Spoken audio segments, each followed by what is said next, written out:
అందరికీ నమస్కారం. నేను మీ స్కిల్ గురు డాక్టర్ విజయ రఘురామరాజు.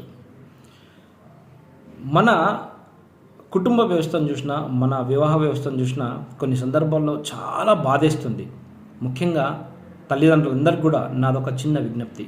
దయచేసి ఈ వీడియో మొత్తం చూసి మీ అభిప్రాయాన్ని గంటాపదంగా నాకు తెలియజెప్పండి. నేనేం తప్పుగా ఫీల్ అవ్వను. ఏమన్నా నా నుండి తప్పులుంటే డెఫినెట్లీ నేను సరిదిద్దుకుంటాను. ఓకేనా? సో ఫస్ట్ వినండి. తల్లిదండ్రులు పెళ్ళిళ్ళు చేసే కంటే ముందు మీ పిల్లల యొక్క బిహేవియర్ ఏంటనేది ఒకసారి గమనించండి.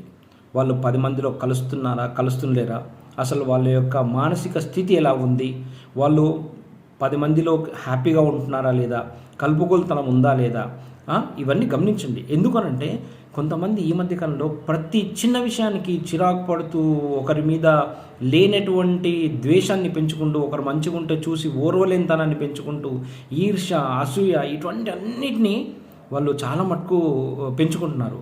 ఫస్ట్ మీరు అది అబ్జర్వ్ చేసిన తర్వాత మీ అమ్మాయికి కానీ అబ్బాయికి కానీ పెళ్ళి చేయండి. లేకపోతే ఏమవుతుందో తెలుసా, కొత్తగా వచ్చేటువంటి జీవిత భాగస్వామితో వాళ్ళు అడ్జస్ట్ కాలేరు, ఖచ్చితంగా కాలేరు. దీనికి కారణం ఏంటి తెలుసా? మీ యొక్క అతి ప్రేమ, మీ యొక్క అతి గారాభం. మీరు చిన్న ఉన్నప్పటి నుంచి అతిగా పెంచి ప్రతి దాంట్లో ఫస్ట్ ఉండాలి, ఎక్కువ మార్కులు రావాలి, మంచి ఉద్యోగాలు రావాలి కోరుకోవడంలో తప్పలేదు. కానీ అది మీ పిల్లల భవిష్యత్తుని నాశనం చేస్తుందని కొద్దిమంది మాత్రమే గ్రహించి తర్వాత తప్పుకున్న వాళ్ళు ఉన్నారు. కానీ కొంతమంది ఇప్పటికి కూడా అదే బిహేవ్ చేస్తున్నారు. ఉద్యోగం వస్తే మంచి ఉద్యోగం రావాలి, ఎక్కువ శాలరీలు కావాలి, అల్లుని కంటే నీకు ఎక్కువ జీతం రావాలని చెప్పి బిడ్డల్ని ఎగేసేటోళ్ళు తల్లిదండ్రులు.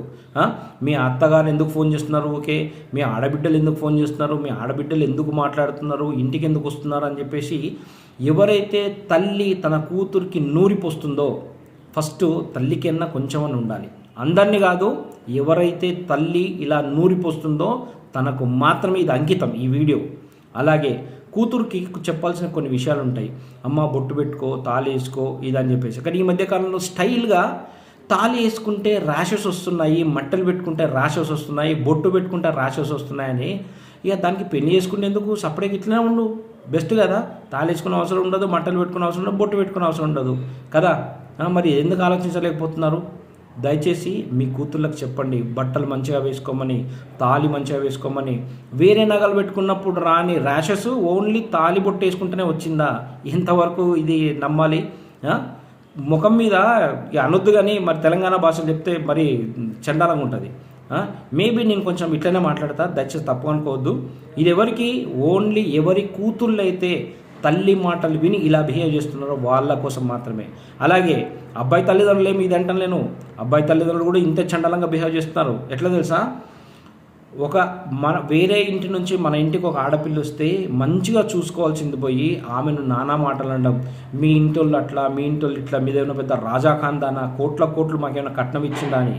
అరే, నీకు పెళ్ళైనప్పుడు నువ్వెట్లా బిహేవ్ చేసినావు, నీ సంపాదన ఏంది, నువ్వేమైనా రాజాఖాందానా పుట్టినావా, నువ్వెందుకు ఇట్లా బిహేవ్ చేస్తున్నావు?